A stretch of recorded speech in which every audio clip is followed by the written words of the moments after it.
Les bourses européennes qui continuent d'être ballottées au rythme des tensions entre la Russie et l'Ukraine. Hier, le CAC 40 a touché son plus bas depuis le début de l'année. Clôture dans le rouge, idem bien sûr pour le DAX et d'autres places du vieux continent, alors que Vladimir Poutine a reconnu cette nuit dans une allocution la légitimité des territoires pro-russes et ordonné à ses troupes d'entrer sur ces territoires. Bonjour Eric Lewin. Bonjour mon cher Julien. Rédacteur en chef des publications Agora, merci d'être avec nous. Clôture, je le disais hier, du CAC 40, moins 2% qui perd moins 3,5% sur une semaine. Est-ce que là, les derniers événements de ces quelques heures, de ces dernières heures de cette nuit, sont de nature à encore plus, davantage inquiéter l'indice parisien ? D'abord, il faut parler de l'extrême volatilité sur les marchés. Hier, il y a eu 250 points de spread, c'est-à-dire d'écart entre le plus haut et le plus bas. Aujourd'hui, c'est la même chose. À l'heure où je vous parle, il y a 170 points de spread. On a commencé avec une baisse de 2%. Là, on gagne 0,10%. Alors, ce qu'il faut bien comprendre, c'est vrai que la reconnaissance par Poutine de l'indépendance des deux régions séparatistes de l'Est de l'Ukraine, ça fragilise les espoirs de désescalade entre Moscou et Kiev. Mais d'un autre côté, on se dit que si cette intervention reste cantonnée à ces deux régions séparatistes, ça ne devrait pas être dramatique pour les indices. En fait, c'est ce que se disent les investisseurs. Bien entendu, si Poutine décidait d'envahir l'Ukraine, on est dans un autre paradigme, on est dans une autre vision. Mais si c'est pas le cas, il est bien évident que les marchés ne devraient pas décrocher, dans la mesure où, en plus, si on parle de sanctions contre la Russie, c'est assez compliqué à mettre en œuvre. Alors c'est facile de bloquer les transactions SWIFT, c'est-à-dire les transactions interbancaires, mais quand on sait que la Russie c'est 45% du palladium dans le monde, 15% du platine, 9% de l'or, 8% du pétrole, vous comprenez bien que s'il y a embargo ou même s'il y a sanctions, qu'est-ce qui va se passer ?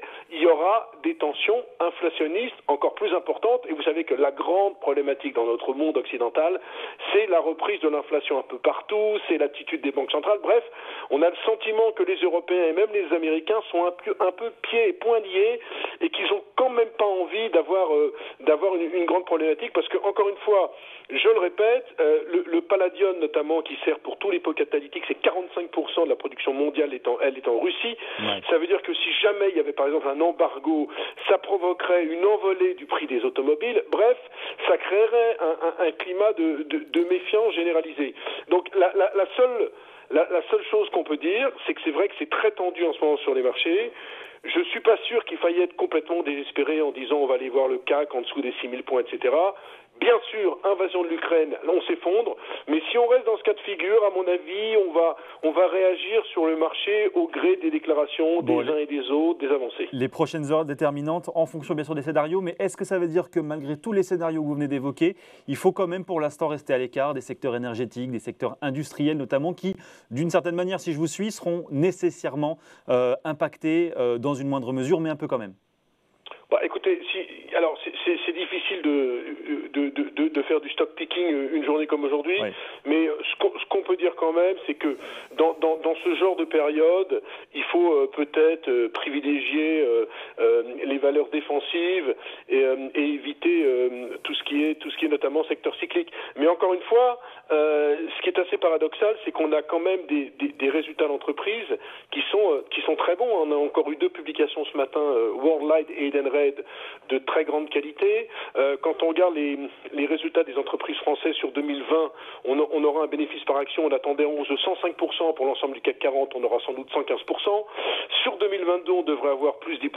Oui, donc, mais en fait, Eric Lewin, ces bons résultats ne font pas le poids là, face aux tensions russes. Quand on regarde un petit peu ce qui s'est passé hier, ce qui est en train de se passer ce matin, depuis l'ouverture, pourquoi effectivement les très bons résultats que vous venez d'évoquer aujourd'hui n'arrivent pas finalement à rassurer suffisamment les investisseurs? Ben si, parce que regardez Worldline qui a publié de très bons résultats, gagne 9% aujourd'hui, Edenred gagne 4%, et puis ce qu'il faut comprendre quand même, c'est que depuis le début de l'année, on a un CAC quand même qui avait commencé à consolider. C'est-à-dire que grosso modo, quand vous regardez le CAC depuis le début de l'année, on perd 5,5%, et vous avez des valeurs qui ont fortement baissé. On parlait avec David il y a 15 jours, qui était à votre place, de Hermès notamment. Hermès a fortement baissé depuis le début de l'année. C'est-à-dire que moi j'ai le sentiment qu'il est est quand même trop tard, sauf encore une fois déflagration militaire, mais ça, bon, on peut pas maîtriser. En fait, le risque géopolitique à ce niveau-là, on peut pas maîtriser.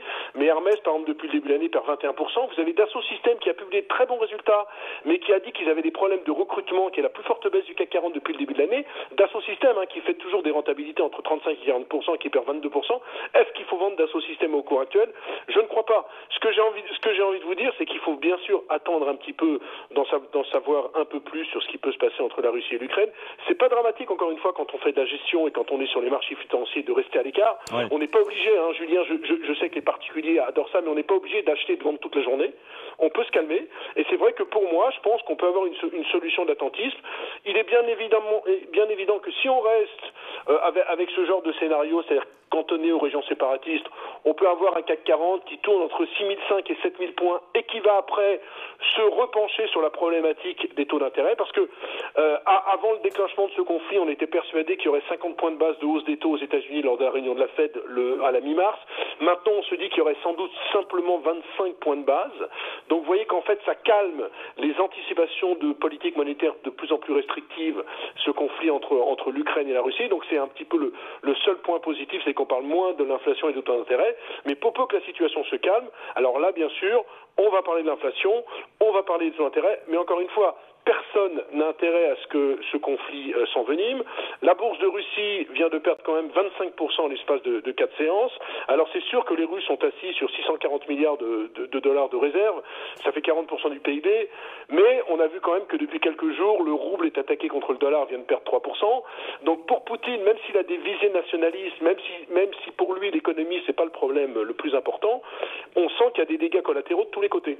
Donc on a quand même le sentiment, je suis pas un expert de géopolitique et j'ai pas envie de le devenir, c'est pas mon champ de vision, mais j'ai quand même le sentiment que sur les marchés, personne n'a intérêt à une déflagration. Bon, et si on regarde un petit peu pour terminer, mais de manière un peu plus large, un peu plus moyen et long terme, est-ce que au-delà de ça, les marchés peuvent trouver quand même des raisons d'espérer, des mutations technologiques justement, tout un tas de facteurs qui, bon, finalement nous dit on sera de toute façon plus fort que le conflit ukrainien ou que des tensions géopolitiques sur cette région du monde. Est-ce qu'il y a quand même sur le long terme, entre guillemets, des raisons d'espérer et d'être beaucoup moins inquiet que, vous le soulignez très bien, un certain nombre de particuliers qui regardent les choses de manière beaucoup plus court-termiste?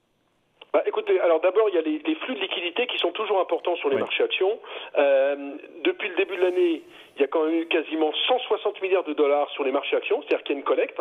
Il y a des flux qui viennent sur les marchés actions. Deuxièmement, les résultats des entreprises. États-Unis, il y a quand même 78% de bonnes surprises dans la publication et des prévisions qui ne sont pas mauvaises. Alors c'est sûr qu'il y a eu deux gros accidents, c'est Netflix et Meta, c'est-à-dire l'ex-Facebook. Et puis, on peut espérer quand même que si le conflit ne dégénère pas, ça va se calmer du côté de l'inflation, c'est-à-dire qu'on ne serait pas dans une inflation transitoire, mais une inflation qui va commencer à baisser d'ici la fin de l'année. Et pour peu que les chiffres de l'inflation soient meilleurs que prévu, on aurait peut-être moins de hausse des taux. Vous savez que la grande angoisse des marchés ces derniers temps, c'était de se retrouver avec 5 à 6 hausses des taux aux États-Unis et avec aussi en Europe une politique de plus en plus restrictive. Pour peu que les chiffres d'inflation soient un petit peu meilleurs que prévu, on pourrait avoir certes un resserrement monétaire, mais un resserrement monétaire un peu moins fort que prévu. Et donc tout ça serait extrêmement bénéfique au marché actions, qui quand même, je le rappelle, par rapport au plus bas de ce matin sur le CAC 40, était en baisse de 10% par rapport au plus haut. Donc on a quand même commencé notre consolidation. On n'est pas, Julien, avec des marchés qui sont au plus haut là, et puis tout d'un coup ça baisse. Donc on a déjà commencé notre consolidation. Donc pour peu que ça se calme sur le front Russie-Ukraine, il n'y a pas de raison de rentrer pour le moment dans un scénario ultra bearish, sauf s'il y a une espèce de prisme prix-salaire qui se met en place aussi bien aux États-Unis qu'en Europe, c'est-à-dire des salariés qui réclament leur part du gâteau, et là on est parti dans vraiment une forte inflation, et là on change de paradigme, et on peut avoir des marchés qui consolident. Mais sinon, moi je suis pas... Aujourd'hui, même si c'est bien d'être inquiet aujourd'hui, si c'est bien d'avoir un côté anxiogène, je suis pas dans une extrême angoisse, sauf encore une fois, si la Russie, et là c'est la vraie problématique, et là je suis pas géopolitique et je suis même pas dans la tête de Poutine, si la Russie décide d'envahir l'Ukraine, on est là dans un paradigme tout à fait différent sur les marchés. Et on suivra ça bien sûr dans les prochaines heures, les prochains jours. Merci Eric. Eric Lewin, rédacteur en chef des publications Agora sur Boursorama.